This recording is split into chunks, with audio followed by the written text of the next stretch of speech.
Aqui estamos, juntos novamente, para o estudo do livro O Perispírito e Suas Modelações, de Luiz Gonzaga Pinheiro. Teremos hoje um capítulo bem longo. Vamos então ler o capítulo 43, O Perispírito frente ao suicídio.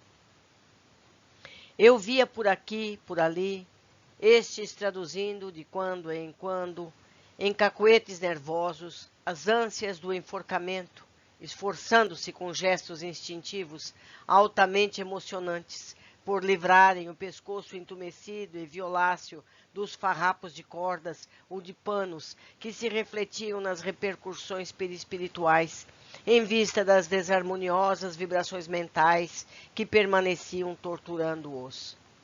Aqueles, indo e vindo como loucos em correrias espantosas, bradando por socorro em gritos estentóricos, julgando-se de momento a momento envolvidos em chamas, apavorando-se com o fogo que lhes devorava o corpo físico e que, desde então, ardia sem tréguas nas sensibilidades semimateriais do perispírito. Estes últimos, porém, eu notava serem geralmente mulheres. Eis que apareciam outros ainda, o peito ou o ouvido ou a garganta banhados em sangue. Ó sangue inalterável, permanente, e que nada conseguia verdadeiramente fazer desaparecer das sutilezas do físico espiritual, senão a reencarnação expiatória e reparadora. Tais infelizes, além das múltiplas modalidades de penúrias por que se viam atacados, deixavam-se estar preocupados sempre a tentarem estancar aquele sangue jorrante, ora com as mãos, ora com as vestes, ora com qualquer coisa que supunham ao alcance, sem, no entanto, jamais o conseguirem, pois tratava-se de um deplorável estado mental que os incomodava e impressionava até o desespero. Memórias de um Suicida. Psicografia de Ivone Pereira, no capítulo 11, página 45. Eu lembro aqui que temos esse livro aqui no canal, lido por mim, onde vocês podem ver vários casos similares de suicidas e quais as consequências e quais os problemas tão difíceis que precisam ser enfrentados. Mas vamos adiante. O perispírito frente ao suicídio. Item 1. O Vale da Dor. Quando o espírito desencarna, ainda traz consigo fluidos animalizados, bem como determinadas substâncias adquiridas pelo hábito alimentar e toxinas outras em seu perispírito, das quais necessita liberar-se para a conveniência harmoniosa no novo meio, o qual exigirá do seu organismo um metabolismo menos adensado, embora igualmente complexo. A depender do gênero de vida e de morte, que em última instância são reflexos do estágio moral de cada ser, este poderá passar apenas algumas horas em região compatível com a densidade do seu perispírito e do seu estado mental, vibratório e moral, desvencilhando-se da vitalidade e demais fluidos anímicos. Cortada a âncora que nos retém às cordas da matéria, encontramos o mar alto da espiritualidade. Este é o destino irrevogável de todos. Mas o porto de cada um o porto que cada um encontra depende de como navegou em vida. Por essa razão, há os que passam dias, meses, anos nesse penoso drama, como acontece aos suicidas, o qual geralmente corresponde ao tempo que ele amputou de si mesmo, encurtando o calendário imposto ao seu retorno para uma programação reencarnatória que trazia o selo do seu compromisso de honra. Isso eu já vi, meus amigos, em outros livros. Se a pessoa tem prometido 70 anos e comete o suicídio aos 50, ele passará por dores do suicídio por 20 anos, aproximadamente. Isso pode ser menos, isso pode ser mais, mas é por volta de. Continuando. Essa diminuição de tempo e matéria, quando em caráter culposo, tal é o caso dos viciados, que impõem grande desgaste aos seus fluidos vitais e ao seu perispírito, e dos suicidas, os excluem da espiritualidade propriamente dita, pois não são livres para percorrê-la, limitando-se à região própria, ponto de convergência de mentes atormentadas que se aglutinam pelo fenômeno da sintonia. Passam então por sofrimentos atrozes, pois que ao tormento de um adicionam-se as vibrações dos seus iguais, como se houvesse a repercussão do sofrimento sobre o sofrimento, resultando um somatório cujo limite ou ponto de albergue é a loucura completa, sem perder a consciência. Também isso vemos no livro Memórias de um Suicida. Lá, uns sentem as dores dos outros por estarem todos vibrando na mesma sintonia. Continuando. Assim é o Vale da Dor, conhecido como um Vale dos Suicidas, indescritível pela linguagem humana, incompreensível em sua essência para aqueles que lá não pernoitaram como vítimas e que por tal sorte devem agradecer e louvar a Deus a assistência e a proteção. No Vale da Dor, cada habitante traz os estigmas do sofrimento lancinante e enlouquecedor. São como fantasmas que carregam em seus semblantes o lodo, a lama das sepulturas, farrapos, coágulos sanguíneos e igualmente o sangue que jamais cessa de jorrar, movimentando-se sem destino aparente, sobre solo pestilento, sem vegetação ou flores, sob o céu escuro, como se constantes rolos de fumaça espessa encobrissem o sol. Astutam-se a cada momento ao impacto de cenas de afogamentos, enforcamentos, tochas humanas, estampidos de armas de fogo, esgares, vísceras expostas daqueles que ingeriram o ácido que corrói as entranhas.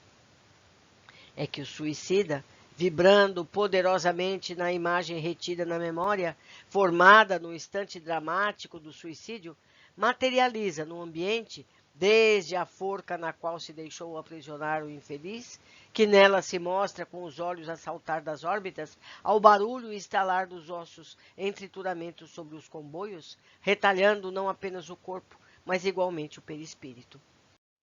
Daquele que, como última e verdadeira desgraça da vida, perdeu a esperança e a fé naquele que o criou e o ama.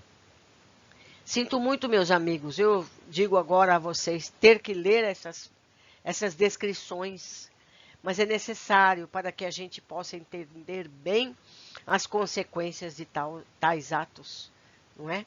Continuando. Em muitas situações, antes de serem transportados ao vale, o auxílio imediato é subtraído porque o seu desequilíbrio gera absoluta incapacidade de sintonia mental, ficando os amigos espirituais apenas a vigiá-lo em caridosa expectativa. André Luiz, em seu livro Missionários da Luz, citado o caso Raul, que, havendo praticado suicídio, dissimulando sob a farsa de um assassinato, ficou jogado sobre poça de sangue, quando um bando composto por dezenas de espíritos delinquentes dele abusou, vampirizando os fluidos vitais, deslocando-o para outros sítios, efetuando-se o resgate quando as condições favoreciam o êxito da empreitada. Por sua vez, Bezerra de Menezes, no livro Dramas da Obsessão, narrando um caso de obsessão de desfecho suicida, descreve o local onde houvera 2 suicídios, estando os 2 espíritos ainda no local da tragédia. Um deles vagava a bradar por socorro, pois despedaçara o crânio com um tiro, e o outro permanecia desmaiado em coma devido ao choque brutal do envenenamento ocorrido há mais de 10 meses.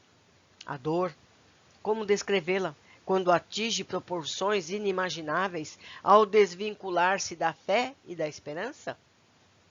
Ó Deus, inspira aquele que tudo tem de material, ao transeunte absorto, religioso ou indigente, ao solitário, ao contente, ao sofredor, ao poeta, ao romântico, a orar por tais irmãos, porque sabemos ser o único auxílio capaz de minorar a dor, balsamizar o sofrimento, suavizar a loucura, para que um dia possa nascer no vale sombrio uma roseira, sem que as suas rosas sejam imediatamente fulminadas pelas vibrações da dor. Item 2. A cristalização do pensamento. todo suicida grava de maneira marcante a imagem trágica do seu ato trágico. Estaciona a mente no instante sofrido da fuga, que se constitui um registro da fragilidade de que é dotado frente às suas aflições, para ele intermináveis e superlativas. Essa cristalização da imagem em muito dificulta todo e qualquer tratamento perispiritual, pois não dá margem a que nenhuma outra motivação lhe sobreponha, desviando o foco do cerne do seu problema. Como a modelagem perispiritual requer a atuação mental do espírito, que mantém ou desfaz fácil se torna entender porque o suicida é um paciente de difícil tratamento e de torturada aparência. Como terapia básica, os técnicos procedem a tratamentos psicológicos e psiquiátricos com a finalidade de subtrair da mente a cristalização incrustada, obstáculo imediato ao auxílio mental que o enfermo pode prestar a si mesmo. Vejamos como o médium desdobrado descreve tal ensinamento. Albert manda que eu fixe o olhar demoradamente sobre os órgãos. Estão todos estraçalhados. Não existe o coração. É somente uma porção de carne. Ele diz que esse espírito vai demorar muitos anos até que venha a reencarnar. Não há como proceder a uma modelagem agora, porque ele registra muito fortemente o suicídio em sua mente. Mesmo que a modelagem fosse tentada, a mente dele desorganizaria. Veja que o instrutor toca a parte encefálica do paciente que observamos. Quando seu dedo atinge determinados pontos cerebrais do perispírito inanimado, pois o espírito está em coma, uma parte do corpo parece estremecer. Mostra-me em um telão a imagem cristalizada. É como um filme. As imagens do suicídio são sequenciadas, parando bruscamente no instante fatal do desencarne. Dizem que essa imagem final é a que está cristalizada e que precisa ser removida. Eles apenas quiseram fazer-me uma demonstração. Uma vez que este espírito seja despertado, induzido a elevar sua autoestima, diz Albert, será removido para a modelagem dos seus órgãos. Item 3. Suicidas. Para a observação de suicidas, os médiuns, após o ato do desdobramento, muitas vezes eram levados a regiões verdejantes, de oxigenação abundante e aconselhados a absorver profundamente o magnetismo ambiente. Quais mergulhadores que, para adentrarem as regiões oceânicas submersas, fossem submetidos a exercícios de relaxamento, absorção, mentalização e retenção de fluidos vitais em seus organismos. A parcela suplementar de fluidos absorvidos funcionava à guisa de reserva, pois adentrando regiões de vibrações hostis, cumpria-lhes manter o equilíbrio, observar com atenção, narrando em detalhes o que e com fidelidade tudo o que lhes fosse mostrado e explicado, tarefa que exigia um esforço redobrado de concentração em região em tudo desconhecida para eles. Seus corpos perispirituais eram revestidos por roupões isolantes, em alguns casos, à semelhança de roupas protetoras contra radiações atômicas, para que as vibrações dos suicidas não lhes causassem desarmonias orgânicas. Recebiam passes reconfortantes e eram amparados, devido à rudeza das cenas. Frente a corpos retalhados, objetos de estudos, mas igualmente visão macabra a quem os observasse.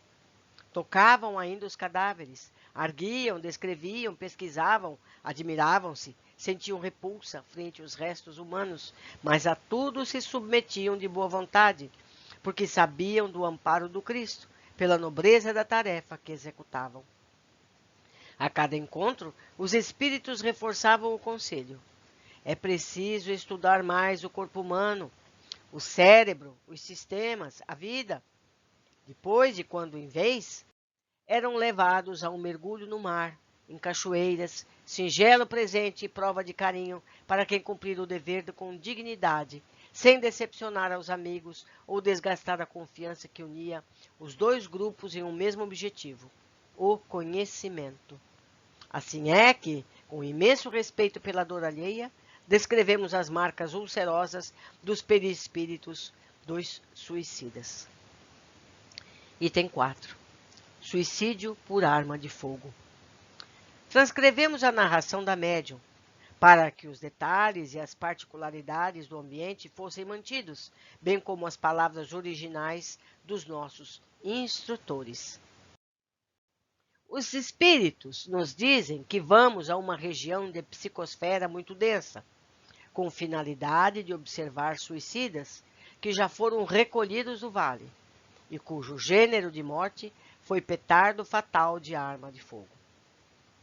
Estamos caminhando em uma estrada bastante estreita, em formação indiana, no que me situo no meio da fila. Nesse instante sinto como se o clima começasse a mudar. Assemelha-se a um final de tarde, prestes a escurecer. Chegamos a uma espécie de hospital, e um senhor de cabelos grisalhos nos encaminha a uma ampla sala. Aqui existem 4 espíritos que desencarnaram por suicídio. A localização do tiro de cada um deu, em si, encurtando a permanência da carne, foi diferente em cada caso. Tiro no coração, no ouvido, na testa e na garganta, respectivamente. Kohler coloca a mão em minha cabeça e sinto algo como um revigoramento. Não tenha medo, disse-me. O medo pode afetar a sua observação e a transmissão do quadro. Esses espíritos encontram-se na mesma condição do instante do desencarne. Este espírito que você está observando, tiro no ouvido, há quanto tempo desencarnou? Há 15 anos, mas apresenta-se tal qual se infelicitou em tão triste momento. A condição é a mesma. O instrutor diz que ele se encontra em uma espécie de coma, apesar de ter sido todo o drama comum a esses casos, tal como o efeito da decomposição cadavérica, a repercussão das picadas dos vermes em seu corpo. No entanto, apresenta-se como autoanestesiado numa tentativa de fuga da realidade. O tiro penetrou o ouvido direito e saiu na região frontal. Observo atentamente sua cabeça. O cérebro está esfacelado, o crânio rachado. As circunvoluções cerebrais, por onde passou o projetil, estão destruídas. O sangue jorra pelo nariz, ouvido e boca. E todo o seu rosto é uma expressão horrível de pavor. Os técnicos estão colocando-lhe um aparelho, algo como um capacete, no qual, através de fios, passam energias retiradas dos vegetais, do fluido universal e deles técnicos. Engraçado, sempre me dizem isso quando se reporta algum tipo de terapia usada. Deviam detalhar mais, você não acha? Os espíritos que atuam com essas energias são técnicos especializados nesse tipo de atendimento, e para isso estudaram bastante na espiritualidade. O instrutor explica que esse paciente, ao reencarnar, terá uma morte prematura, ou simplesmente nascerá morto, por ser portador de um cérebro danificado, havendo a necessidade de uma ou mais existências nessas condições, para que as células especializadas do seu cérebro possam ser modeladas pela ação organizadora do corpo físico. Ele reencarnará em breve e apresentará a hidrocefalia, vivendo na carne algumas horas ou dias apenas. Na segunda tentativa reencarnatória, ele ainda apresentará lesões em seu cérebro perispiritual, que serão repassadas ao físico sob a forma de doenças mentais, epilepsia, paralisia cerebral ou patologias semelhantes. Mas ele tomará conhecimento disso? Não. O caso dele será semelhante ao de alguém que tomou uma anestesia, fez uma operação e, após esta, recobrando os sentidos, não sabe o que lhe aconteceu. Os espíritos não poderiam fazer a modelagem da parte cerebral afetada para que ele reencarnasse em condições de saúde? Tecnicamente, sim. Mas existem regras básicas que impossibilitam esse procedimento. Quais? A lei de causa e efeito e o problema consciencial do espírito.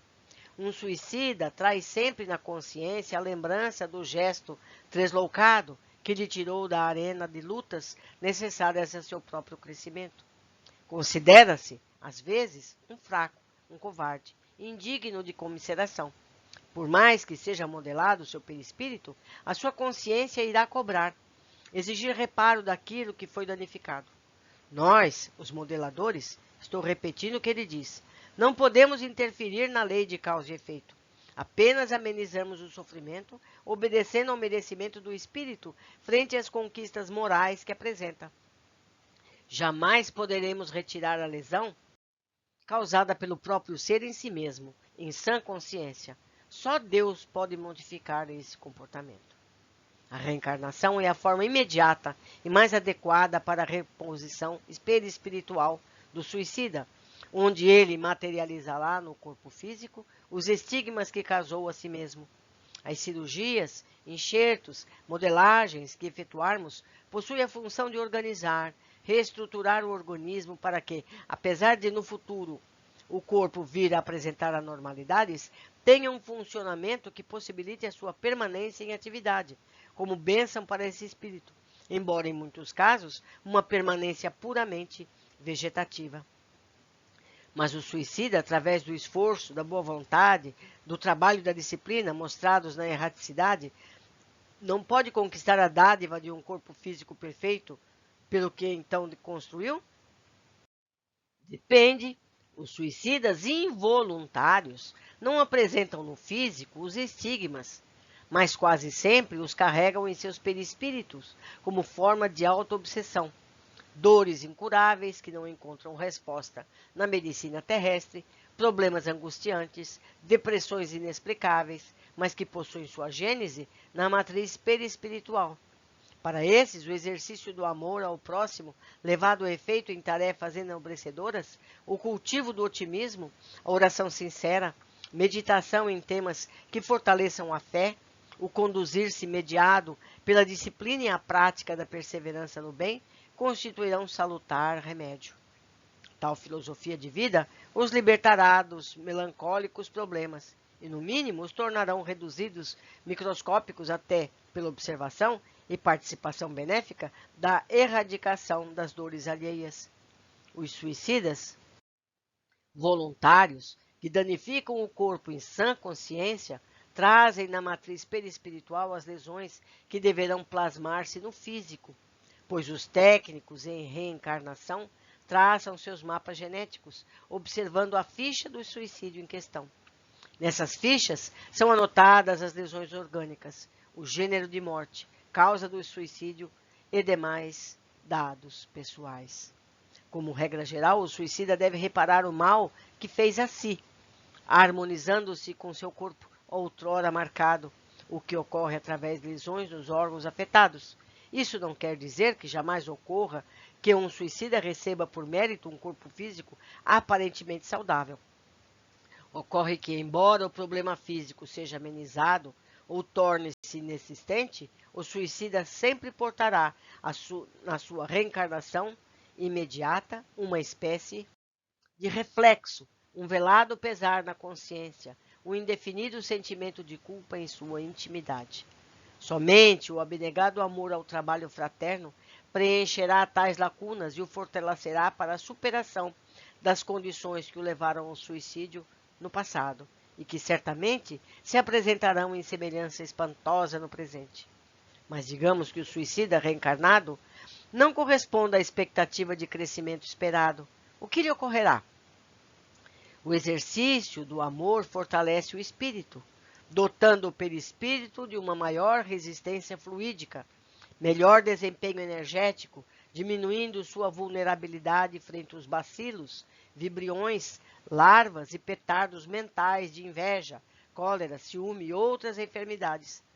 A oração e o trabalho funcionam como vacinas, imunizando e fortalecendo o perispírito contra fluidos nocivos. No sentido inverso, o espírito não dispõe da ajuda eficiente dos bons espíritas que dele se afastam. Sua acomodação ou desregramento provoca uma queda no tom vibratório do seu perispírito, que passa a operar com baixas parcelas energéticas, tornando-o vulnerável à invasão microbiana diversificada. E então que, pela imprudência, a doença virá. Sendo o amor alimento essencial ao espírito, aquele que dele não faz uso, debilita-se e, debilitado, enfermiça. Agora, estamos observando outro caso. O suicida que te atirou na testa, no centro da região frontal. Vejo como seu cérebro estivesse, em parte, vazio. O efeito da bala em seu percurso provocou um derretimento de frontal e parietal. Vejo nitidamente a abertura como um caminho situado na parte superior do cérebro. Os técnicos estão aplicando passes na região afetada e o suicida não apresenta nenhuma reação às descargas energéticas. O cérebro que ora observo encontra-se em diferentes condições do que observei há pouco.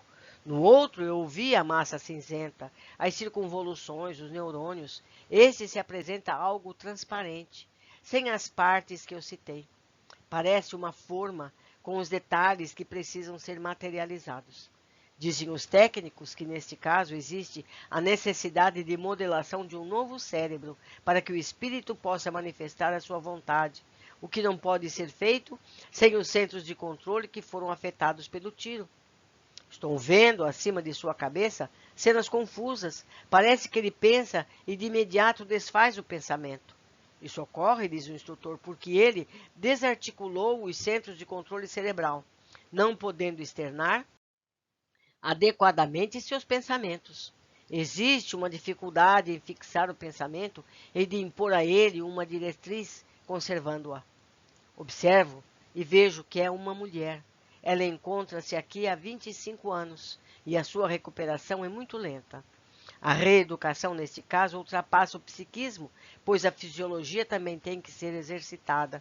Como destruir o centro da visão, vai iniciar por ver sinais, cores, imagens simples. Também vai reaprender a falar.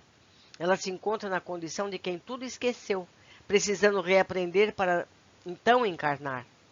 Não o fará, todavia, com o vazio no cérebro referente aos danos causados pelo tiro, pois os técnicos promoverão os reparos necessários. Mas a parte afetada corresponderá, no físico, a uma lesão irreversível, espécie de justaposição de células inadaptadas para suas reais funções. Esse gênero de suicídio pode gerar, por ocasião do reencarne, enfermidades tais como renascimento prematuro, lesões profundas no cérebro, acarretando surdez, mudez, cegueira, hidrocefalia, idiotia completa, ou mesmo condições vegetativas de vida. Mostra-me o instrutor um cérebro que quase não apresenta circunvoluções cerebrais. É quase tudo liso. Como administrar uma aula, elucida que as regiões lisas representam as partes afetadas pelo tiro, que por ocasião do reencarne dessa paciente, as partes danificadas não lhes obedecerão o comando. Fala que, embora elas sejam compostas por células vivas, não terão as condições de efetuar o trabalho que lhes competiam realizar. Sugere agora uma pausa para o meu refazimento. Item 5. Suicídio de gestantes. Desdobramento de outro médium. Este médico, este senhor que me orienta, chama-se Charles e pede que eu narre com detalhes e de maneira a não deixar dúvidas tudo aquilo que me for apresentado. Pergunta-me se ali, a respeito do suicídio de gestantes, no que se refere à anatomia e fisiologia da gravidez e do feto. Respondo-lhe que não. A ele lamenta, sem contudo, repreender-me. Afirma que a razão de suas dúvidas, dúvida do dirigente, não está na complexidade do que eles explicam, na maneira como nós transmitimos, em forma sintética, na linguagem telegráfica, sem os detalhes técnicos exigidos para uma perfeita assimilação. Vou ler a placa fixada à porta. Centro Obstétrico Perispiritual. Na mesa de operação, uma jovem desencarnada. Ao seu lado, alguns médicos e uma senhora, já idosa, que acompanha a cena compadecida, mas ao mesmo tempo carinhosa. Essa senhora, explica Charles, é uma espécie de tutora da jovem suicida. Iniciando o parto, à semelhança dos praticados em nossos hospitais, vejo que fazem uma incisão para a retirada da criança pelo ventre. Essa jovem, desesperada pelo abandono do namorado, após ingerir várias drogas para provocar o aborto, sem lograr êxito, pois a gravidez já se avolumava pelo 6º mês, atirou-se em sua cabeça, atirou em sua cabeça. O desprezo que ela sofreu provocou-lhe o primeiro trauma, que afetou o reencarnante, ou seja, o bebê. As drogas para o aborto aumentaram-lhe a aflição, até que o tiro veio romper o laço que os unia, permanecendo o perispírito materno apenas guardando o perispírito reduzido, sendo agora retirado. Até este momento, o espírito materno encontra-se desacordado. A criança retirada chora. É curioso. Tudo é feito como se estivéssemos na Terra. A criança é recebida por uma enfermeira. Estamos observando o cérebro da suicida. Ela atirou no ouvido. Houve uma espécie de explosão no cérebro. Os técnicos retiram dele substâncias enegrecidas, devagar e parceladamente, qual se procedessem a uma asepsia, que o seguia de recomposição dos neurônios e fibras. Ao mesmo tempo em que os médicos trabalham, outro técnico faz anotações. Sempre noto a presença de alguém fazendo anotações na tal ficha kármica. Na parte superior da ficha está escrito homicida e suicida. Segue-se o nome, o nascimento, a data provável em que deveria desencarnar, o volume de forças vitais por ocasião do suicídio, estádio mental, grau de instrução, ambiente em que viveu, data, local, gênero de suicídio, órgãos atingidos. Puxa, não deixam escapar um detalhe sequer. Todas essas informações serão averiguadas por ocasião do projeto de seu mapa kármico a ser elaborado para futuras encarnações. Vejo agora a retirada de um líquido, de um tubo, que tem a função de auxiliar na restauração do cérebro danificado. Ela precisa desejar recobrar os sentidos, mas para isso necessita de um cérebro modelado. Caso permanecesse com esse danificado, não poderia expressar seus desejos ao recobrar lucidez. Quando ela despertar, ainda sob o trauma do suicídio, tomará conhecimento do que fez. Verá as cenas da cesariana pela qual passou, ficando ciente de que causou a morte do filho, não sendo os prejuízos oriundos do suicídio restritos apenas à sua pessoa. Por essa razão é que os técnicos precisam atuar primeiramente em seu cérebro. O líquido usado possui função aglutinante e modeladora das estruturas cerebrais, atuando sobre o impulso do pensamento e da vontade destes abnegados técnicos do mundo espiritual. Aqui também, isso já estava repetitivo, eles dizem que nunca é demais repetir esse fato, no cérebro ficará a marca do que foi lesado, pois mesmo havendo condições de modelagem de um cérebro perfeito, eles não interferem na lei do karma. Eles concluem dizendo como será o procedimento junto a este espírito, quando ele recobrar a consciência. Eles irão chamar a sua atenção para a cirurgia feita. Ela verá incisão pelo espelho do teto. Ainda com a mente conturbada, ela enfrentará a realidade a que se condenou. Será mostrada sua ligação com o reencarnante, ou seja, com o bebê, frustrado em um instante de seu desenlace. Vamos agora examinar outro caso. É uma mulher com um ventre muito volumoso. Ela deu 2 tiros em si mesma. O primeiro foi na criança, que abrigava em seu ventre, e o segundo foi em seu coração. A explicação do instrutor é que são 2 espíritos que se odeiam e que o caso dessa irmã suicida se complicou muito com essa atitude, pois sofre agora a ação odienta daquele que deveria ser seu filho. Este, alojado no ventre, recusa-se a sair, provocando os mais variados distúrbios. Observa uma cena horrível. A criança parece querer rasgar o ventre materno. Ela apresenta a forma de um pequeno monstro. Isso é de assustar. Os técnicos me orientam para que eu não me impressione, pois vejo apenas projeções mentais desses 2 espíritos que se digladiam em perfeita sintonia pelo ódio.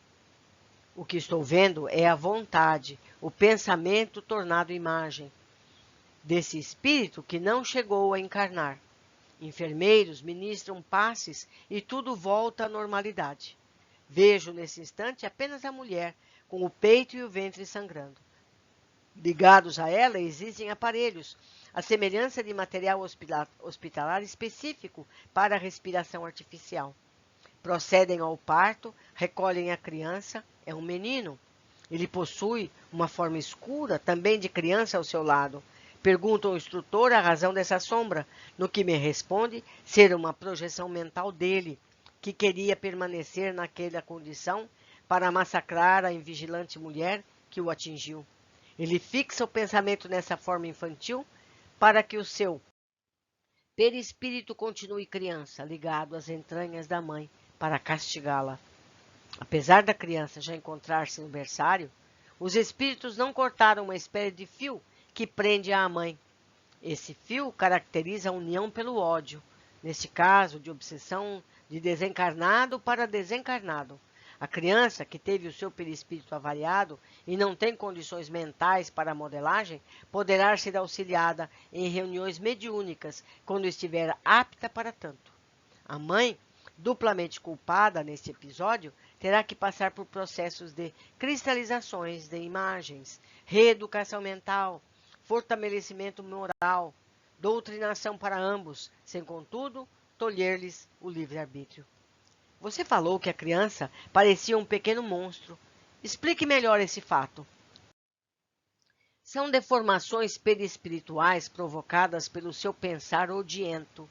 Por ocasião do parto, vi uma criança normal, mas observando detalhadamente, percebi que as feições eram monstruosas, talhadas pelas vibrações mentais dele.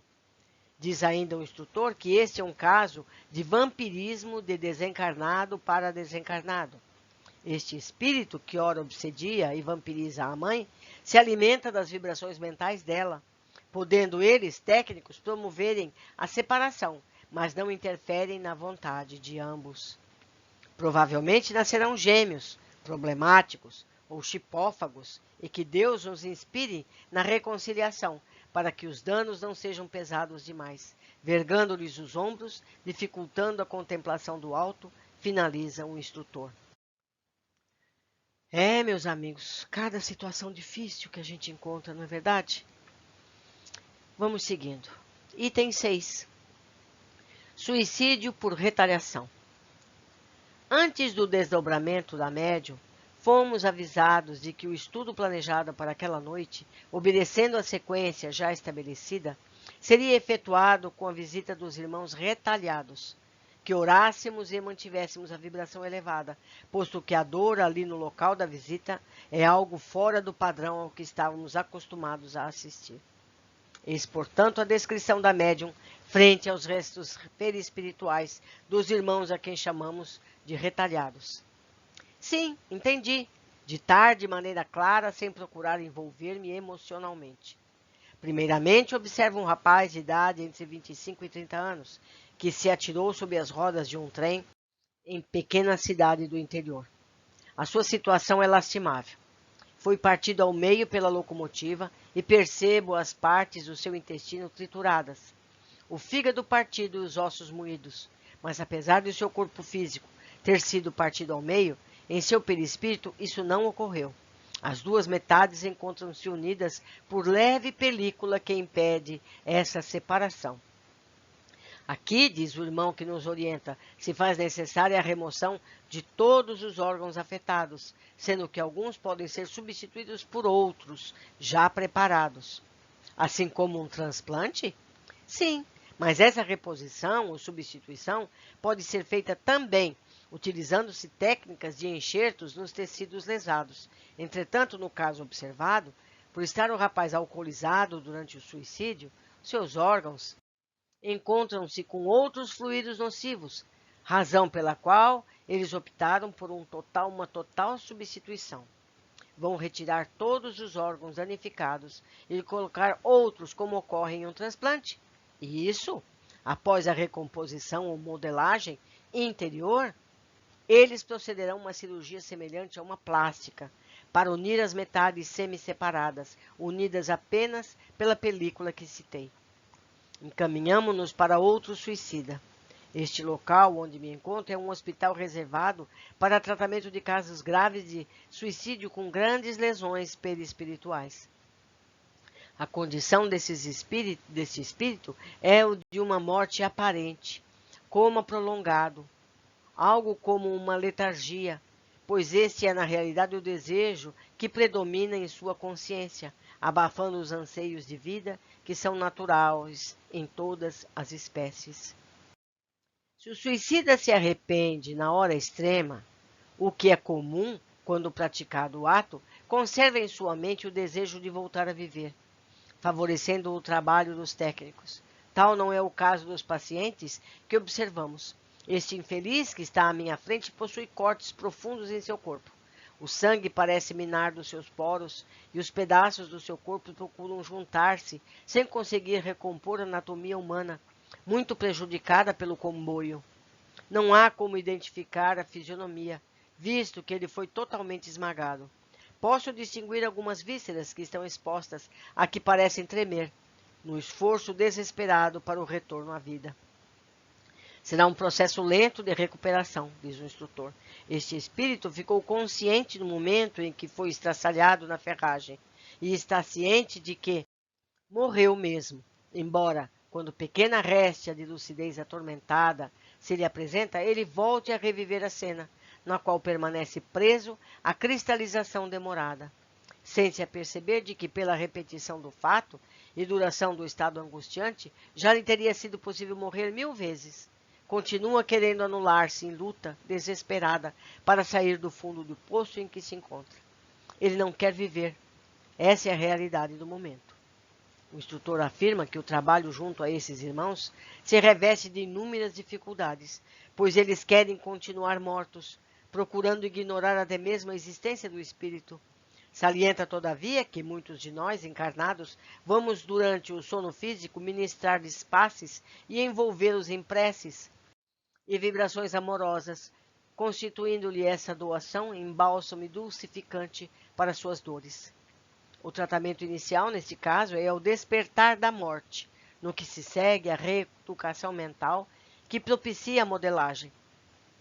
Este tratamento consiste em uma espécie de indução.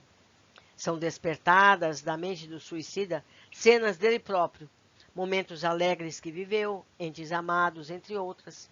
Existem técnicas para isso neste hospital. Essas cenas motivam a mente para um retorno à vida, promovem um despertar, embora angustiado, gerando esperanças e desejos de soerguimento. Após essa indução, segue-se o treinamento para a remoção da cena coagulada. Sabe que eu não entendo como isso é feito. Prolongando-se o tratamento de maneira mais eficiente, pois conta com o desejo do paciente em promover sua cura. Apesar de tudo isso, o trauma do suicídio continuará impresso na mente. Este ninguém consegue retirar, a não ser ele mesmo, através de reencarnações dolorosas. Este irmão, conclui Albert, provavelmente levará a mãe ao desencarne quando tentar mergulhar no corpo denso. Agora, retorno para que o estudo prossiga com outro médium. Esses médiuns não conseguem ficar muito tempo nessa tarefa. Não é fácil, meus amigos. Item 7. Suicídio por explosão. O suicídio não é um ato impensado e decidido improvisadamente. Existe um planejamento anterior, motivado por uma inadaptação para com a vida, que tem causas na presença de psicoses, na depressão profunda, na perda de valores pessoais, desejo de punição, na falta de preparo diante das perdas, no isolamento e infelicidade. Às vezes, antecede o suicídio agitação e ansiedades exageradas, a perda dos 4 apetites, fome, sexo, sono e atividade. Há ainda de considerar o sentimento de culpa, que transborda do inconsciente para o consciente, impregnando-o do desejo de autopunição, por não perdoar-se em participação de ações indignas perpetradas em passado reencarnatório. Isso caracteriza uma auto-obsessão dominadora, culminando com o suicídio induzido, onde existe não raro a participação de terceiros credores, impacientes e desavisados quanto às diretrizes das leis divinas. Em qualquer desses casos, uma exceção da loucura, o suicídio tem preparo prévio e decisão inadiável, por força de um raciocínio distorcido que julga ter a morte o poder de tudo apagar, pulverizar a situação dolorosa, a vergonha, o medo, a vida. A sobrevivência do espírito, argumento que a consciência se anima a lembrar, nem sequer é cogitado nesses instantes de loucura. Caso a condição de indestrutibilidade fosse evocada, essa realidade traria inúmeros desdobramentos e forçoso seria concluir que, na fuga, para não se precipitar no abismo interior que o apavora, cairia em despenhadeiro mais profundo e mais íngreme caso tentasse o suicídio. Quando o suicídio é motivado pela falência material, o seu autor substitui o cobrador de simples títulos por carrasco inflexível, a exigir títulos morais. O tiro, o laço, o ácido, o veneno, em nada subtrai a dor já existente. Antes, adiciona-lhe material corrosivo, a queimar o mais íntimo na sensibilidade, provocando máscaras de pavor. As chagas da cicatrização só surgirão após muitas lágrimas, lavando com o sal da penitência as úlceras da desobediência às leis maiores. Quanto sofrimento evita a lembrança de Deus e a sua coerente interpretação. Quanto mais intenso o desejo de anular-se, mais o gênero da morte pode ser violento, como se o suicida desejasse desaparecer sem deixar um traço sequer na face do planeta.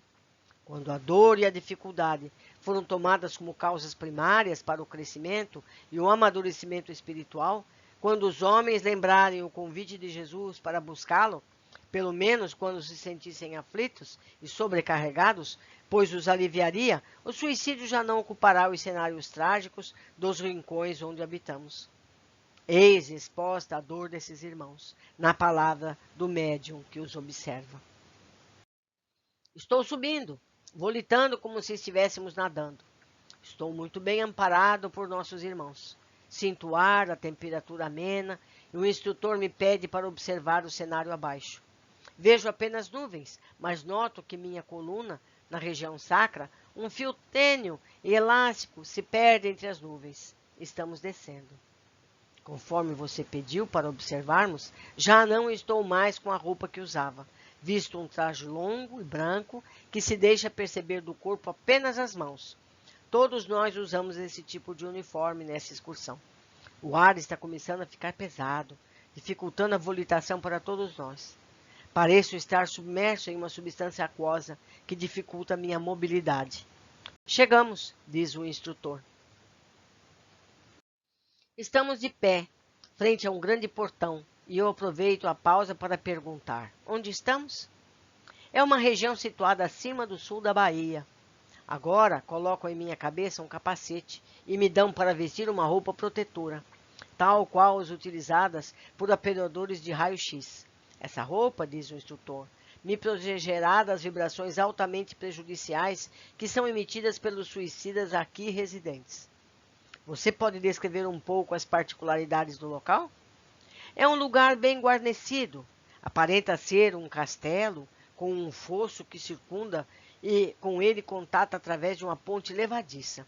Os corredores são longos. Acima das portas existem arcos que tornam a arquitetura agradável. A iluminação é artificial. Estava demorando. O quê? A costumeira recomendação. Narrar com naturalidade e com fidelidade tudo o que observar. Eles riram da minha brincadeira. O caso que vou narrar, meu Deus, é horrível. Esse irmão suicidou-se com uma explosão de granada. Quase todo o seu perispírito foi avariado. Ele se encontra sobre uma redoma, para que suas vibrações não nos atinjam. Vejo a sua cabeça e nela tudo está fora do lugar. Os olhos, o nariz, a boca, nada repousa em seu lugar. É como se você tomasse uma foto e cortasse em pedaços para depois emendar, sem colar as partes nos devidos lugares. Em certas regiões do corpo não existe o tecido muscular, apenas a forma transparente. Parece ter uma forma vazia por dentro dele.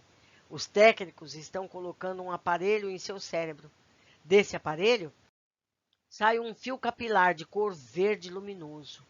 Eles trabalham intensamente com essa substância nas modelagens, pois já os tenho visto em várias oportunidades, manipulando-a e promovendo reparos em diferentes áreas do perispírito. Esse fio luminoso e plástico promove, com a ajuda do seu ectoplasma, a materialização da ponta do dedo desse espírito. Gostaria de poder entender esse processo para melhor lhe explicar o que está ocorrendo. Sinto pela minha deficiência. O tratamento aplicado a esse paciente será semelhante ao praticado junto aos retalhados, adianta o instrutor. Modelação de um cérebro. introdução de imagens por indução, retirada da cristalização e reeducação mental. Receba a orientação de voltar para que outro médium prossiga no trabalho. Estou em uma sala. Aqui a iluminação não é artificial. A luz que recebo é a solar. Nossas reuniões são noturnas. É, em tudo, parecida com uma sala de espera de um hospital. Ao meu lado, uma mulher se aproxima de aproximadamente 40 anos, roupa branca, parecendo ser médica ou enfermeira. Eu estou vestindo uma roupa esterilizada, com um gorro na cabeça e passo por um processo de esterilização para penetrar na UTI. Essas são informações que ela me pede para passar a você.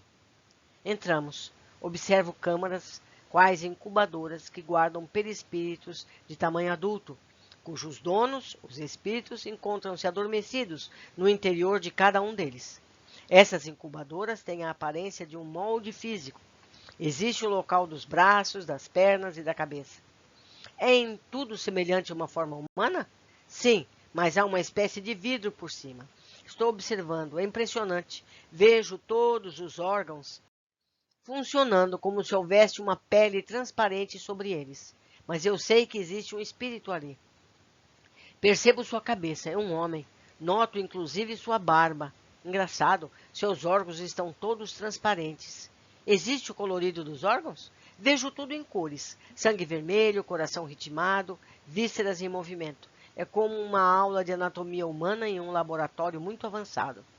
O instrutor aponta os intestinos e me diz para observar com bastante atenção. Vejo os pulmões funcionando, quais foles, o esôfago, a glote em movimento de engolir, o fígado que apresenta ligeiro tremor e os rins em seu trabalho de filtragem de sangue. Mas, não acredito. O que aconteceu de tão inusitado para espantá-la? Aquela pele transparente que me deixava ver os órgãos parece estar tomando a cor de carne. A pele parece estar sendo formada sob minhas vistas. Vejo nitidamente isso na mão do paciente. A enfermeira, que estava comigo na entrada, comenta que estou assistindo à reconstituição do perispírito. Que esta demonstração é para que soubéssemos que o perispírito tem todos os órgãos funcionando, como o corpo humano. Sangue, hormônios, enzimas, tudo. Vejo artérias, veias, capilares, como se a minha visão tivesse o poder de penetrar na matéria. Sobre a incubadora tem um instrumental bastante sofisticado, que nem vou tentar descrever para você, pois sei que não conseguiria. A sua função, diz, é redescobrir essa forma transparente, com uma substância esverdeada, meio azulada, mais sutil ainda que aquele gás dos letreiros luminosos, no que vai aparecendo materializado, se é que posso assim dizer, a pele. O que era transparente vai se tornando carne viva. Vejo aparecerem as unhas da mão. A forma vazia tem todos os desenhos dos órgãos? Sim. E essa substância vai preenchendo? Exato, vai preenchendo. Por isso tudo aqui é esterilizado. Deve existir uma harmonia de pensamentos por parte dos técnicos voltados para essa finalidade. Eles são especialistas, assim como existem especialistas em coração, fígado, nervos e outros órgãos. Esses técnicos se reúnem para esse fim, ou seja, recompor um organismo perispiritual que foi parcialmente destruído em uma explosão. Agora, começo a perceber que a mão já tem forma de carne. Os técnicos dizem que é um processo demorado. Não existem condições de modelar o corpo de uma só vez, pois o espírito encontra-se em estado de inconsciência total. Essa situação se assemelha a uma morte aqui no mundo dos espíritos. Esse espírito que você está observando teve o seu perispírito reconstituído? Sim, mas não agora. Ele tinha todos os órgãos formados quando eu cheguei. Os técnicos fizeram uma demonstração para o nosso entendimento. O trabalho foi árduo, pois a explosão reduziu seu corpo a centenas de pedaços, o mesmo acontecendo com a forma, a matéria perispiritual. Você tem certeza que tudo foi reconstituído? Reafirmaram os técnicos que sim, todos os sistemas. O que restou da explosão foi pouca coisa. A partir da forma vazia, a que chamam de corpo mental, indestrutível, diante de qualquer agressão, foi possível a reconstrução do perispírito. O corpo mental funciona como um molde, tem as mesmas formas das partes do corpo. A mão é como uma luva. Cada órgão parece ser a matriz que subordina a modelagem no perispírito. A aparelhagem e os técnicos reunidos modelaram, pelo poder da mente, de seus conhecimentos e de suas vontades, quase todo o organismo perispiritual. Dizem que a visita está terminada e pedem para que não esqueçamos as orações pelos suicidas. Que coisa, hein, meus amigos? Que coisa difícil. Estamos chegando na metade desse capítulo. Vamos até o fim. Item 8. Suicídio por maceração. Pisar uma flor. Por que alguém pisaria uma flor? Perguntei a mim mesmo quando observava um ramo de miosótis no Vale das Flores. Recordei André Luiz através de uma de suas frases, elaborada em situação semelhante. A fixação das paisagens sombrias desacostuma a percepção estética para visões harmoniosas da natureza. É verdade. O suicida sofre uma fixação mental nas telas do pessimismo que vai estreitando o seu caminho e a sua visão, ao mesmo tempo em que agasalha a ideia de evadir-se da situação constrangedora em que se encontra, posto que, tomado de ânsias e íntimo da depressão dominadora que lhe embaça os sentidos, capitula frente ao clamor da vida que o chama, adentrando-se no vigor da morte que o espera. Um instante de observação nas flores, nas nuvens, nos pássaros, traz à lembrança velhos conceitos em frases que o nosso coração tem sede de acolher. Pensei no Evangelho. Vossas almas não estão esquecidas. Eu, o divino jardineiro, as cultivo no silêncio dos vossos pensamentos. Venho instruir e consolar os pobres deserdados. Venho dizer-lhes que elevem a sua resignação ao nível de suas provas, que chorem, porquanto a dor foi sagrada no Jardim das Oliveiras, mas que esperem, pois que também eles, os anjos consoladores, lhes virão enxugar as lágrimas. Lembrar Jesus na hora crucial significa desfazer o laço do enforcamento, fechar a janela do edifício, desengatilhar a arma, frear o comboio, deslocar o pé, resguardando a flor ameaçada. Sim, acho que sei por que alguém pisaria uma flor.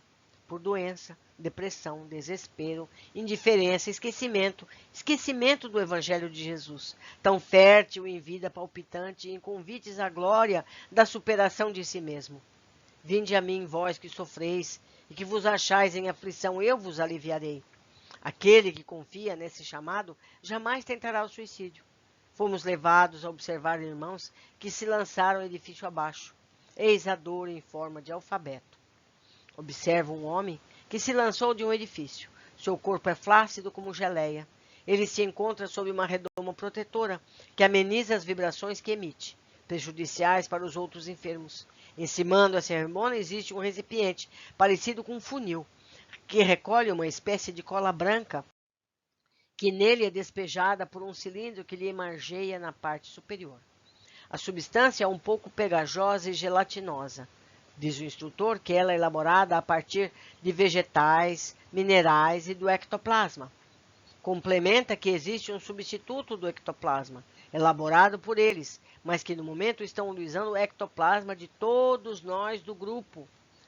Vejamos aqui, meus amigos, todos somos doadores. É o caso em questão. Continuando. Essas substâncias, às quais me reportei, passam por um processo químico que são transformadas no medicamento em questão. Aponta as fórmulas químicas e lamenta nada entender dos desenhos e símbolos mostrados.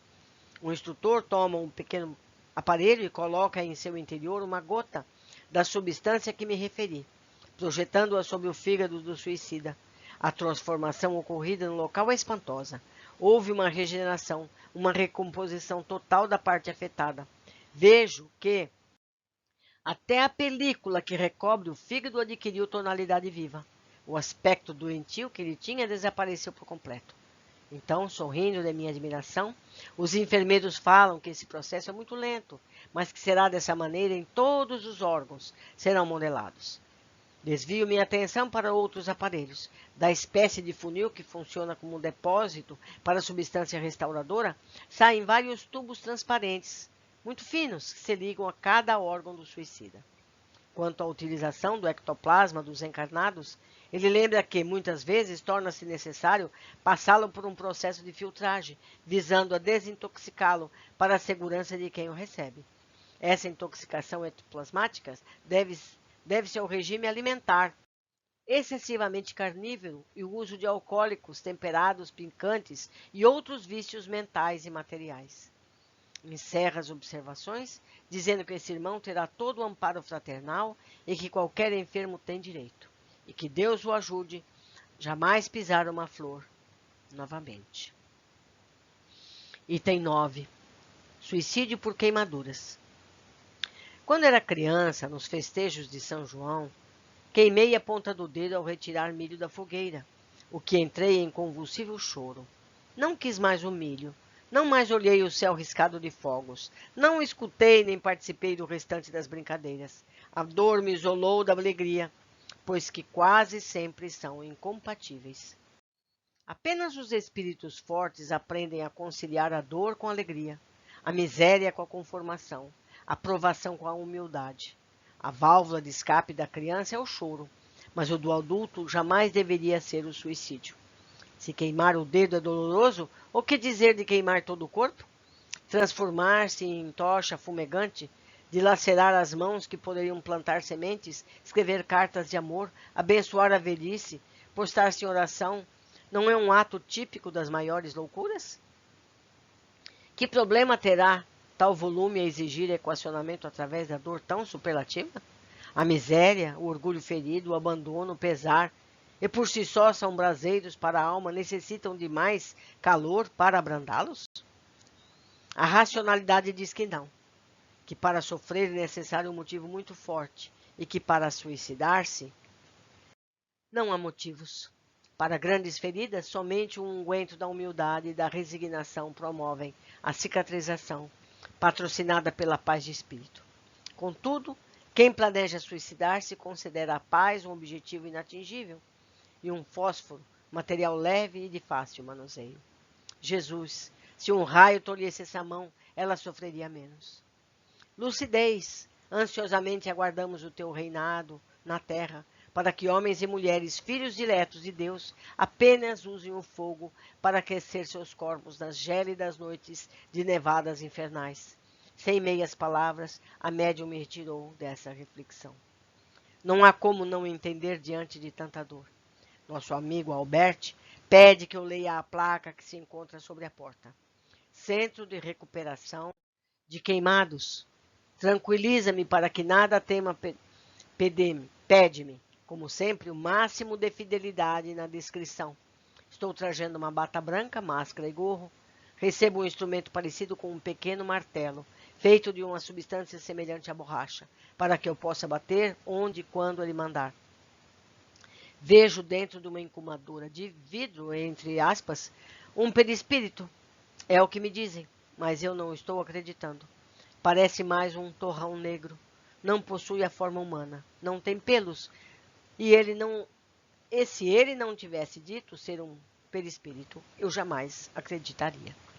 Agora ele me diz, quando eu começar a tocar esse perispírito com o meu martelo, você deverá fazer a mesma coisa. Estou batendo na extremidade do torrão, e dele se desprende um pó enegrecido, muito semelhante ao carvão. Não notei nenhuma reação por parte do espírito, se é que tem alguma aqui aprisionado. Albert me diz para deixar de desconfiança e bater novamente. Desta vez, diz o instrutor, estou atingindo o local que havia sido a cabeça do suicida. Para esse tipo de dano causado ao corpo, é necessário uma total remodelação, posto que aqui pouca coisa é aproveitável.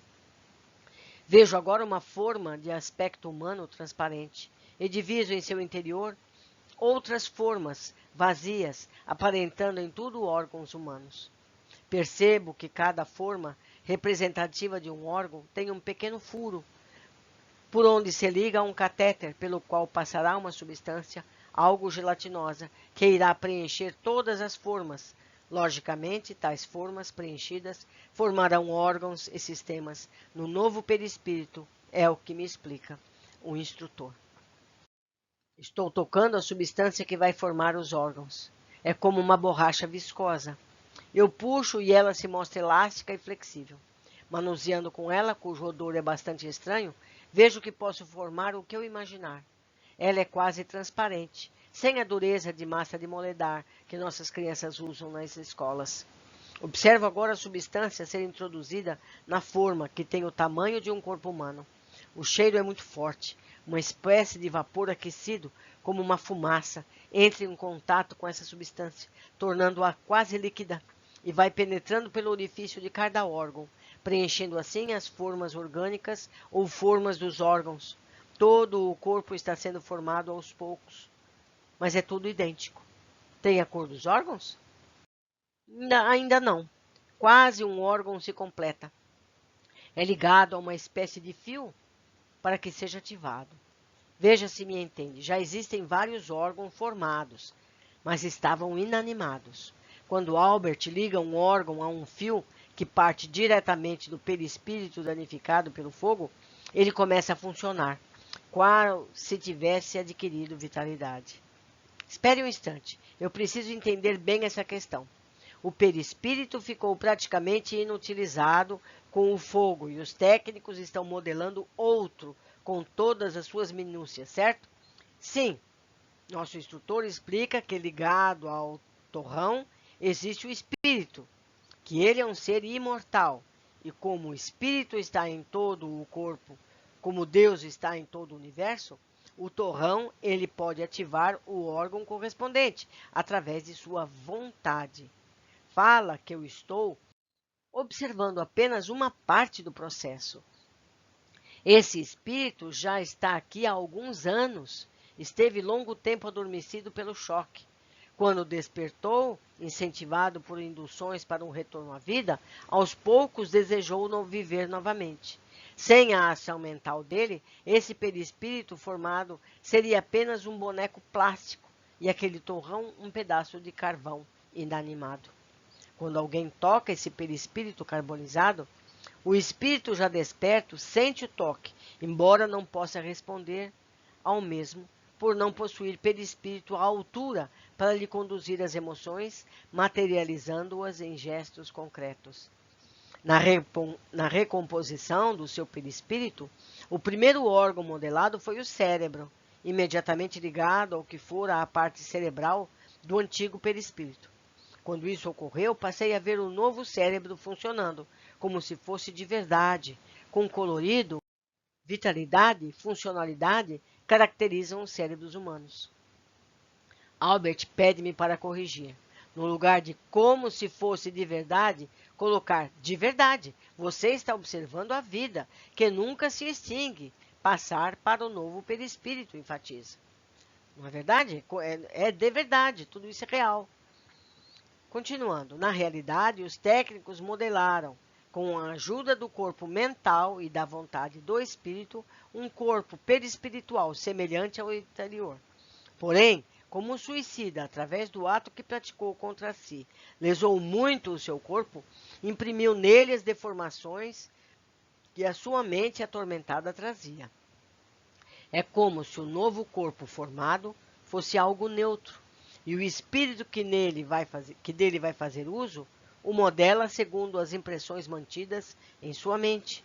Por isso, o novo corpo perispirítico apresentará deformações, esculpidas por ele próprio, o suicida.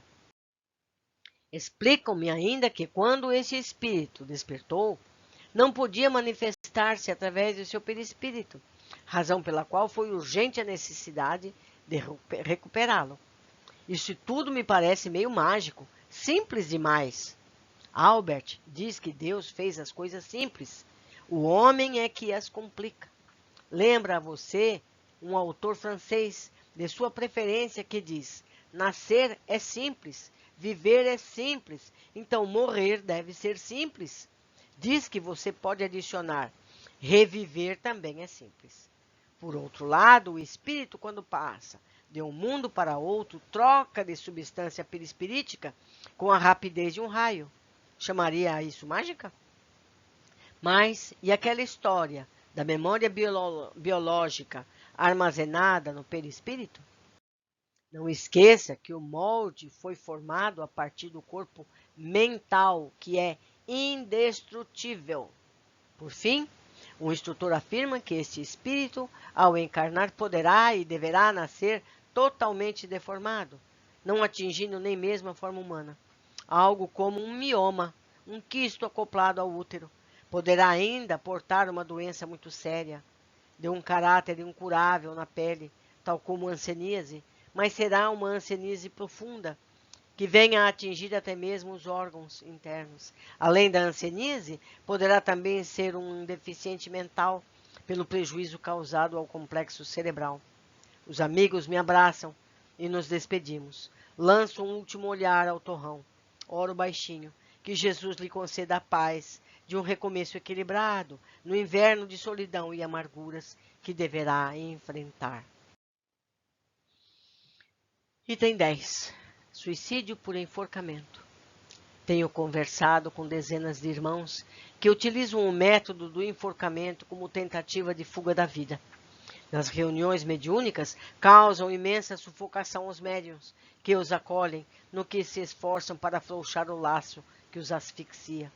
Apresentam-se aos videntes com manchas violáceas no pescoço, portando o laço sufocante, trajes rotos, onde bem se caracteriza a alienação mental de que sofrem, pois que observam a própria cena do suicídio, como se fossem espectadores de um filme colorido em constante exibição a lhes retratar a desgraça.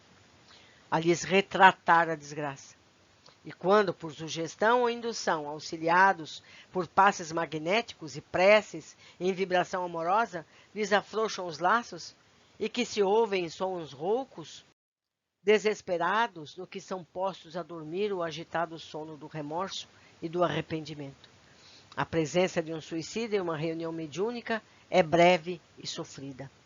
Quanto à dor que lhe aporta é lacinante, vem protegido por uma redoma, para não disseminar mal-estar a quem dele se aproxima. É levado a hospitais, centros de modelagem e educação mental, a ouvir dezenas de palestras sobre o suicídio e a valorização da vida, a rever sua existência e seus atos, ao exercício contínuo do fortalecimento da fé, na tentativa de buscar da paz e a consciência através do trabalho e do estudo em si mesmo. Entretanto, ele lesou o perispírito. As consequências surgirão invariavelmente no futuro corpo carnal, sob a forma de gibosidade acentuada, artrose cervical, uma doença relacionada aos órgãos lesados. Anomalias respiratórias ou vocais serão registrados caso haja comprometimento da glote e da laringe. Todavia, legiões de espíritos benfeitores se dedicam a aliviar os sofrimentos desses depressivos companheiros. Aqueles que já foram suicidas e que se elevaram aos planos mais altos fazem questão de se enganjarem em tarefas salvacionistas a favor desse gênero de loucura que é o suicídio. Para ilustrar nosso estudo, os companheiros espirituais nos trouxeram Eládio, ex-suicídio e agora trabalhador no plano espiritual, junto àqueles que, como ele, sofreram a lâmina aguda da dor inconsolável de se sentir fugitivo da vida. Eis o emocionante relato de nosso amigo. Que nosso Senhor Jesus Cristo nos dê paz.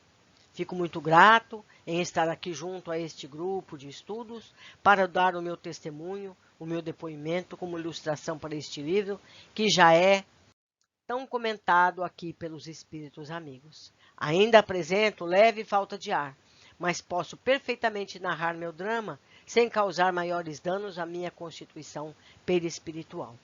Eu me chamo Eládio, estou aqui há meio século. Quando em vida, no corpo físico, tinha uma arte, era pintor, ainda sou. Trago na minha memória as telas nas quais eu lançava toda emoção que abrigava em minha alma de rejeitado. Há muitos anos atrás eu perdi a pessoa que mais amava e não suportei a separação. Achei que nunca mais iria encontrar alguém que me completasse e deixei a depressão, monstro devorador, se apoderar de mim, perdendo o ânimo para o trabalho, os amigos e a vida. Certo dia, quando me encontrava com pneumonia, foi-se acercando de mim a infeliz ideia de fugir daquele sofrimento que me dominava. Perguntei a mim mesmo, por que não acabar com tudo isso agora?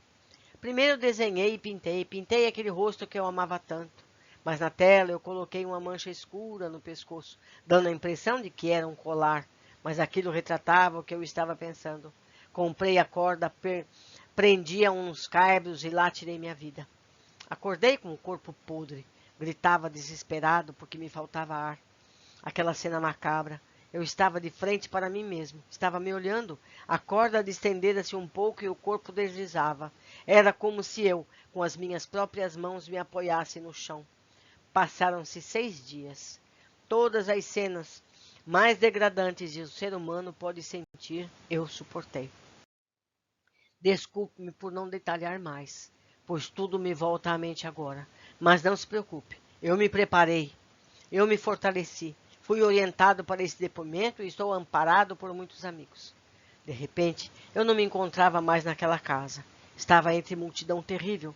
Todos agiam como loucos e eu trazia uma corda atada ao pescoço. Tinha o pescoço inchado, os olhos esbugalhados, a asfixia interminável. Eu não podia respirar nem falar. Pensava, devo estar no inferno. As minhas roupas eram semelhantes às daquele cadáver que fora obrigado a ver durante 6 dias. Passei os maiores sofrimentos. Fui banido, não via a luz do sol e nem sabia onde me encontrava. Sempre trazendo aquela corda no pescoço, que eu não conseguia tirar. As mãos estavam livres, mas eu não conseguia, por maior esforço fizesse, tirar a corda do pescoço. Dizem que nos acostumamos à dor, mas isso não aconteceu comigo. Cada vez mais aquela corda apertava e cada vez mais eu sentia a falta de ar. Passei 15 anos nesse sofrimento, dia após dia, hora após hora, minuto após minuto, sempre a mesma cena, sempre. Você não dormia? Não, nunca. Eu não sabia quando era dia ou era noite. O tempo era sempre o mesmo, escuro e desesperador. Eu não podia falar, eu urrava. Como pode um espírito cair em uma situação tão degradante? Após esses 15 anos, um dia alguém pegou a minha mão. Eu não sabia mais quem eu era. Qual o meu nome, o que tinha acontecido, mas alguém me segurou pela mão e me levou para dentro de um carro, como se fosse puxado por animais. Fomos 5 ou 6 dentro desse carro, a um local onde pela primeira vez desde longo tempo, no meio da estrada, os meus olhos ficaram doendo por causa da claridade do sol. Eu quis gritar por aquele sol, mas a minha garganta só saíam urros. Fui levado a um hospital durante 5 anos, tive um tratamento, quando os espíritos amigos de tudo fizeram para que eu conseguisse desatar o nó. Mas não havia corda. Era somente o efeito daquela que você sentia, não? Agora eu sei que era assim. Quer dizer que você, ainda por 5 anos, sentiu a corda lhe tirando o ar? Sim, só que de uma maneira mais suave. Eu via a corda. Os amigos me diziam, Eládio, você não tem mais a corda em seu pescoço. Então eu pegava no pescoço e realmente não existia corda. Mas quando eles saíam, voltava tudo. Eu continuava a ver e sentir a corda. Passei por regressão de memória. Lembrei do meu nome, revi a minha última existência, fiz terapia intensiva, deram-me telas para que eu voltasse a pintar. Mas durante os 5 anos nesse hospital de isolamento, eu sempre via a corda em meu pescoço. Lesei meu perispírito, as células do meu pescoço ficaram danificadas. A corda deixou uma cicatriz profunda para que eu não pudesse esquecer o meu ato impensado. Em alguns momentos, naquele hospital, eu sentia que podia ter uma esperança de voltar à vida. Em outros, eu caía em depressão profunda. Quando isso acontecia, era como se minha mente voltasse no tempo, e eu sentia todo o peso do corpo despencando sobre a corda. Agora faço parte do trabalho de enfermagem e auxílio a alguns irmãos que passam por a mesma prova. Sei que em breve deverei encarnar. Terei problemas vinculados à garganta, à faringe, problemas asmáticos e talvez tenha que passar pela prova do abandono, da solidão, para testar a minha resistência. Agora eu estou me sentindo aliviado. Gostaria de ficar ao seu dispor para suas perguntas e dúvidas. Eu quero lhe dizer, Eládio, que agradeço muito o seu depoimento e que não vou fazer indagações sobre a sua dor. Gostaria muito que você soubesse que durante o nosso minuto dedicado aos suicidas, vou me lembrar de você com muito carinho. Amigo, posso lhe chamar assim? Que minuto longo! Eu vou lhe contar o que acontece nesse minuto nos hospitais onde se recolhem os suicidas. Quando se aproxima o horário da reunião da terça e da sexta, soa um alarme em todas as enfermarias. Aquelas em que os suicidas ficam juntos, em outras que são isolados, em câmaras acolchoadas, devido à vibração prejudicial aos demais. Então, amigo, naquela hora é como se estivéssemos famintos, muito famintos, e alguém chegasse e nos dissesse: meus irmãos, tomem a comida, comam e se saciem. É um minuto mais esperado por todos nós. Todos, sem exceção de nenhum. Soa uma campainha e uma luz se acende. Então um painel grande, desculpe, mas é muito emocionante ter que narrar isso. Mas você precisa saber. É naquele painel luminoso, no momento em que você fala aquelas palavras, elas aparecem luminosos em cada enfermaria. E desse painel saem verdadeiras gotas de luz que encharcam nossos perispíritos, provocando o alívio de que tanto somos carentes. É um momento sublime para o suicida. Amigo, muitos se recuperam de crises, inclusive eu, pela ternura daquele momento. É muito bom saber que somos lembrados. Eu os tenho visto comentar uns com os outros. Será que o meu nome está no caderno? Vão lá, por favor, leve o meu nome para que orem por mim. Mas nós sempre respondemos: os nomes de todos vocês estão no caderno. Todos vocês recebem igualmente, porque o minuto é para todos os suicidas, mesmo aqueles cujos nomes perderam-se na lembrança dos amigos e na poeira do tempo. Antes das reuniões de desobsessão, nos dedicamos um minuto de prece para os suicidas, ocasião em que oramos o Salmo 23. Ainda não sei a data precisa quando reencarnarei, mas tenho um consolo desde já. Os amigos espirituais me disseram que eu vou nascer em um lar espírita e que essa doutrina vai ajudar-me a superar as minhas crises existenciais. Agradeço a oportunidade e espero que meu depoimento sirva como alerta a velhos e jovens que venham a ler o seu livro e que agasalham tendências ao suicídio. Que todos saibam que ele é a maior infração da lei de Deus, aquela em que nós, suicidas, sentimos o peso da sua mão, visto que somos infratores. Deus é perfeito, é justiça e misericórdia, e nós não temos o direito de fugir de suas leis, que às vezes tão mal interpretamos. Na hora em que nos reconhecemos suicidas, nos sentimos órfãos de Deus. Sentimos-nos como renegados. Contudo, Deus dá sempre novas oportunidades, porque sabe que somos egoístas e ainda não compreendemos a sua paternidade para conosco. Achamos que somos por ele abandonados. Mas agora, amigo, entendo perfeitamente o que é o amor de Deus, o perdão e a reparação da falta cometida.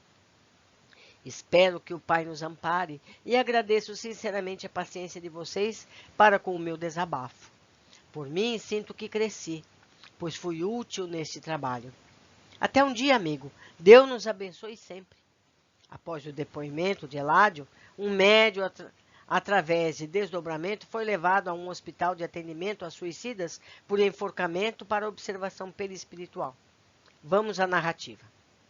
Estamos em um hospital. Acho que vou ficar especialista em hospitais.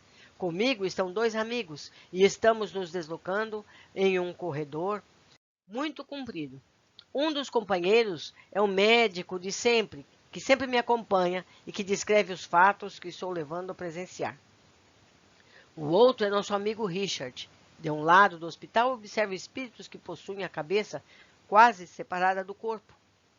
O pescoço é alongado e fino, assim como se houvesse um garrote, provocando um estrangulamento ao meio, motivando grande sufocação. Do outro lado da enfermaria, outros espíritos que já ultrapassaram esse estágio de deformação, pois são mais antigos aqui, portanto, no entanto, estigmas variados se lhes acusam o mesmo gênero de suicídio. Alguns apresentam acentuado aumento na tireoide, outros com aquela doença em que os olhos crescem no sentido exterior, ficando quase a saltar das órbitas, avermelhados e espantados. Outros ainda são deficientes da fala, da audição ou da visão. Eu falo com eles e eles fazem sinais com as mãos, como a querer expressar sua mudez ou surdez. Richard explica-me que todos foram suicidas por enforcamento. Ele pergunta se você deseja saber como é feito o tratamento dessa deformidade perispiritual, já que, em alguns casos, a cabeça encontra-se quase separada do corpo. Gostaria sim. Ele começa a descrever perguntando qual seria a sensação que você sentiria se torcesse o pescoço de uma galinha até separar. Pede que você pense nessa comparação. No suicídio, a corda aperta por um tempo mais elástico. É uma pressão bem maior. Existe quase uma separação da estrutura espinhal. Contudo, isso não se concretiza em nível perispiritual. Existe um estiramento, como se a espinha fosse elástica. Daí, a observação que fiz, comparando o pescoço a uma bexiga esticada, sem, no entanto, ocorrer a ruptura. Para o tratamento, ele chama a atenção para um aparelho muito semelhante a uma máquina de raio-x do tórax. Ele vai fazer uma demonstração. O espírito já se encontra na maca e ele vai começar o manuseio do aparelho. Coloca o instrumento no sentido do pescoço afetado, mirando no ponto onde existe o estrangulamento. O aparelho emite um raio parecido com um laser. O tratamento, elucida, é um pouco parecido com a radioterapia ou cobaltoterapia aplicadas em células cancerosas. As células danificadas são tratadas por esse processo, aqui observado, notadamente os neurônios e as partes mais finas que compõem os tecidos, camada por camada. Os raios penetram em cada camada, normalizando o tecido perispiritual, que não foi destruído, ou seja, apenas danificado, machucado, elastecido. Aqui ocorre mesmo quando uma pancada gera um hematoma no corpo físico. O tratamento é centralizado no sentido de dissolver o coágulo, fazendo o sangue circular normalmente. Pergunta se você tem dúvidas. Só tenho. Não quanto à recuperação dos tecidos perispirituais, mas sobre o alongamento do pescoço. Como é que ele volta ao normal? Não é necessário uma recomposição, pois não rompeu a estrutura óssea, apenas marcou. Os técnicos não interferem, apenas neutralizam o alongamento. Surgirão para o suicida as consequências decorrentes da intensidade das lesões que ele causou a si próprio. Elas podem aflorar desde a forma de problemas na coluna até a asma, por sua persistência aguda. São frutos que devem ser colhidos, diz ele. E quanto aos fluidos? A obtenção, o manuseio com efeito. O laboratório aqui, o material de recolher, estocar e combinar segundo as fórmulas químicas conhecidas pelos técnicos. Para nós, espíritos, isso não constitui dificuldade. Vamos aos locais de coleta, os estocamos em tubos de ensaio e operamos com eles, como o químico manuseia substâncias químicas entre vocês. Para fluidificar a água nas reuniões espíritas, tornando-os medicamentosa, apenas introduzimos o fluido entre suas moléculas, a temperatura ambiente, ou seja, no estado líquido, onde a força e coesão dessas moléculas é mais ou menos igual à força de repulsão, facilitando o ingresso de um maior volume fluídico e uma melhor disseminação também fluídica, tornando-a saturada e vitalizada. Poderia nos fornecer uma ideia mais clara quanto à obtenção e manipulação desses fluidos? A natureza é um verdadeiro laboratório. Pense assim. A molécula da água é composta por 2 átomos de hidrogênio e 1 de oxigênio. Utilizando um voltímetro, um voltâmetro, podemos decompor ou separar a água nos 2 elementos citados, ou seja, hidrogênio para um lado e oxigênio para o outro. O fluido cósmico, unido ao fluido vital, pode ser comparado à água. Os técnicos separam o fluido vital do fluido cósmico, como os químicos separam os elementos das misturas. Recolhem também substâncias dos vegetais e modificam, com o poder mental de que são dotados, as características de uma infinidade de fluidos existentes na natureza. Ele não tem condições, informa, de se estender mais sobre a intimidade do fluido universal por desconhecer os detalhes de como Deus o criou. Quando Deus cria um planeta qualquer, já existia anteriormente naquele espaço o fluido cósmico universal, que modificado passa a ser próprio e particular daquele planeta. a diversidade de variações e de formas de cada vegetal, de cada animal, já existe em germe nesse fluido. Cada elemento químico, todo um tratado de física, química, biologia e demais ciências com as suas leis podem ser materializados mediante a atuação dos espíritos superiores, operando nesse fluido com o poder do pensamento, o concurso do tempo e da inteligência. Meus amigos, foi 1h30 de leitura. Certamente vocês precisarão parar, ler, reler, voltar a escutar o texto, para que possam absorver tudo isso. Ficaria difícil a gente dividir esse capítulo, porque perderia a unidade. Espero que vocês me compreendam. Aguardo comentários de vocês, para que possamos juntos aprender mais e melhor. Um grande abraço e até o próximo capítulo.